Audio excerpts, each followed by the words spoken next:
Hello guys, അങ്ങനെ France Norway മത്സരം കഴിഞ്ഞിരിക്കുകയാണ് ഗൈസ്. ഫുട്ബോൾ ആരാധകർ കാത്തിരുന്ന വമ്പൻ പോരാട്ടം. ഒരു വശത്ത് എർലിംഗ് ഹാലൻഡിൻ്റെ നോർവേ, മറുവശത്ത് കിലിയൻ എംബാപ്പയുടെ ഫ്രാൻസ്. ഗ്രൂപ്പിലെ ഒന്നാം സ്ഥാനം നിർണ്ണയിക്കുന്ന പോരാട്ടമാണെങ്കിലും ബോസ്റ്റണിലെ ഗില്ലറ്റ് സ്റ്റേഡിയത്തിൽ അവസാനം കണ്ടത് ഫ്രാൻസിൻ്റെ സമ്പൂർണ്ണ ആധിപത്യമായിരുന്നു. കളി അവസാനിക്കുമ്പോൾ സ്കോർ ലൈൻ 4-1. പക്ഷേ ഈ മത്സരത്തെ ഓർക്കാൻ കാരണം ആ 4 ഗോളുകൾ മാത്രമല്ല, ലോകകപ്പ് ചരിത്രത്തിലേക്ക് തൻ്റെ പേര് കൊത്തിവെച്ച ഒരു താരത്തിൻ്റെ പ്രകടനം കൂടിയാണ്. Osman Dembele. കളി ആരംഭിച്ച 7-ാം മിനിറ്റിൽ തന്നെ കിലിയൻ എംബാപ്പയുടെ മികച്ച പാസിൽ നിന്ന് ഡെംബലെ ഫ്രാൻസിനെ മുന്നിലെത്തിച്ചു. പ്രതിരോധത്തെ കബളിപ്പിച്ച് ഒരു ഗംഭീര ഫിനിഷിംഗ്.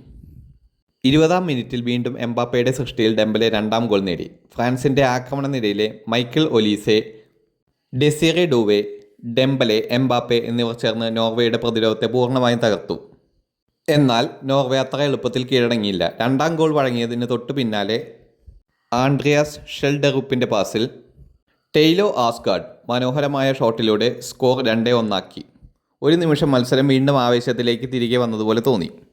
പക്ഷേ ആ പ്രതീക്ഷ അധിക നേരം നീണ്ടില്ല. 32-ാം മിനിറ്റിൽ വീണ്ടും ഡെംബലെ, ഇത്തവണ ഔറേലിയൻ ഷുവാമേനിയുടെ സൃഷ്ടിയിൽ പന്ത് വലയിലെത്തിച്ച് ഹാട്രിക് പൂർത്തിയാക്കി. വെറും 25 മിനിറ്റിനുള്ളിൽ തന്നെ ലോകകപ്പിൽ ഹാട്രിക്. ഫ്രാൻസിനായി ഹാട്രിക് നേടുന്ന ചരിത്രത്തിലെ 3ാമത്തെ താരം എന്ന നേട്ടവും ഡെംബലെ തേടിയെത്തി. ജസ്റ്റ് ഫൗണ്ടെയിനും കിലിയൻ എംബാപ്പയും കഴിഞ്ഞാണ് ഈ പട്ടികയിൽ ഡെംബലയുടെ പേര് എഴുതപ്പെട്ടത്. 2ാം പകുതിയിൽ നോർവേക്ക് തിരിച്ചുവരാൻ ഒരു മികച്ച അവസരം ലഭിച്ചു. ഓസ്കാർ ബോബിനെ ഫൗൾ ചെയ്തതിനെ തുടർന്ന് ലഭിച്ച പെനാൽറ്റി ജോർഗൻ സ്റ്റാഡ്ജ് എടുത്തെങ്കിലും ഫ്രാൻസ് ഗോൾ കീപ്പർ മൈക്ക് മെന്യാൻ അതിസുന്ദരമായി രക്ഷപ്പെടുത്തി. ആ സേവ് മത്സരത്തിൻ്റെ അവസാന പ്രതീക്ഷയും നോർവേയിൽ നിന്ന് അകറ്റി. പ്രതിരോധത്തിൽ ജൂൾസ് കുണ്ടെ, ദയോ ഉപ്മെക്കാനോ, മാക്സൻസ് ലക്രോവ, തിയോ ഹെർണാണ്ടസ് എന്നിവർ ഉറച്ച പഠനമാണ് കാഴ്ചവെച്ചത്. മധ്യനിരയിൽ മാനു കോനെ, ഷുവാമേനി എന്നിവർ കളി നിയന്ത്രിച്ചപ്പോൾ മുന്നേറ്റത്തിൽ എംബാപ്പെ ഗോൾ നേടാതിരുന്നിട്ടും 2 അസിസ്റ്റുകളിലൂടെ തൻ്റെ സ്വാധീനം തെളിയിച്ചു. ഡെംബലയുടെ ഹാട്രിക്കിലെ പ്രധാന സൃഷ്ടാവും എംബാപ്പയായിരുന്നു.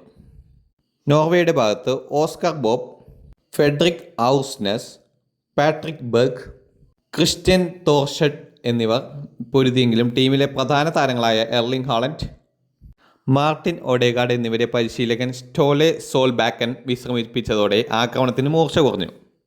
ആ തീരുമാനം മത്സരത്തിൻ്റെ ഗതിയെ തന്നെ സ്വാധീനിക്കുകയും ചെയ്തു. ഇഞ്ചുറി ടൈമിൽ ബാർഡ്ലി ബാർക്കോളയുടെ ക്രോസിൽ നിന്ന് ഡെസിറെ ഡുവെ ഹെഡറിലൂടെ ഫ്രാൻസിൻ്റെ 4ാം ഗോൾ നേടി. അതോടെ 4-1 എന്ന വമ്പൻ ജയത്തോടെ ഗ്രൂപ്പ് ഘട്ടം 3 ജയങ്ങളുമായി സമീപിച്ച് 1ാം സ്ഥാനക്കാരായി നോക്കൌട്ട് റൗണ്ടിലേക്ക് കുതിച്ചു.